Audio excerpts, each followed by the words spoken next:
যুদ্ধবিধ্বস্ত গাজায় এক বিরল দৃশ্য। ভাঙা ঘরেই খুশিতে আত্মহারা 18 বছর বয়সী রাঘত মান্না।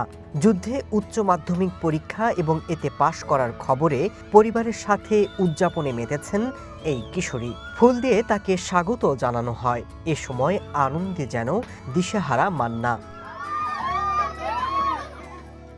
এমন একটা সফল দিন পেতে মান্নাকে পাড়ি দিতে হয়েছে দীর্ঘ পথ। চারিদিকে যুদ্ধ আর ইসরায়েলি সেনাদের আক্রমণ, সব কিছুকেই উপেক্ষা করে পড়ালেখা চালিয়ে গেছেন রাঘত। সীমিত বিদ্যুৎ, আবার কখনো মোবাইলের আলো জ্বালিয়েও পড়ালেখা করতে হয়েছে তাকে।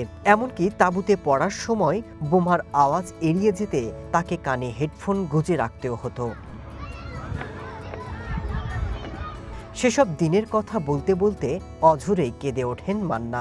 বলেন, কঠিন এই সময়ে মা কিংবা বাবা কাউকেই পাশে পাননি, কারণ যুদ্ধের কারণে সবাই তখন ভিন্ন ভিন্ন শহরে আশ্রয় নিয়েছে।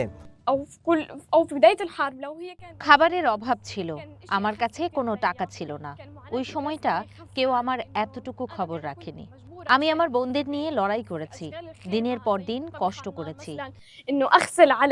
পড়াশোনার পাশাপাশি বোনদের জন্য খাবারের সন্ধানে ছুটতে হয়েছে 18 বছরের এই কিশোরীকে। মাইলের পর মাইল হেঁটেও অনেকদিন খাবার না পেয়ে ঘরে ফিরতে হয়েছে। মান্না জানান, এত কিছুর পরেও পড়ালেখা বন্ধ করেনি সে। আমার বন্ধু, শিক্ষক, পরিবার সবাইকে কেড়ে নিয়েছে ইসরায়েল। বিশ্বাস করেন, যুদ্ধের সময় একটা আশা হয়তো আমাকে বাঁচিয়ে রেখেছে, আর সেটি বই। আমি বিশ্বাস করতাম একদিন এই যুদ্ধের অবসান হবে, আমি বিশ্ববিদ্যালয়ে পড়ব। 2 বছর ধরে ইসরায়েলি আগ্রাসনের মুখে বিপর্যস্ত গাজায় থমকে ছিল শিশুদের শৈশব, বন্ধ ছিল তাদের পড়াশোনা। যুদ্ধের ধ্বংসস্তূপের মধ্যেও কেউ কল্পনা করতে পারেনি আবারও নতুন করে বই খাতা হাতে স্কুলের পথে ফিরবে গাজার শিশু। জাতিসংঘের ফিলিস্তিনি শরণার্থী বিষয়ক সংস্থা বলছে, গাজায় প্রায় 3 লাখ শিশু আবারও নিয়মিত ক্লাস শুরু করেছে। বহু বছর পর এই দৃশ্য গাজাবাসীর মনে নতুন করে আশার সঞ্চার তৈরি করেছে। Masud Rana, one international desk.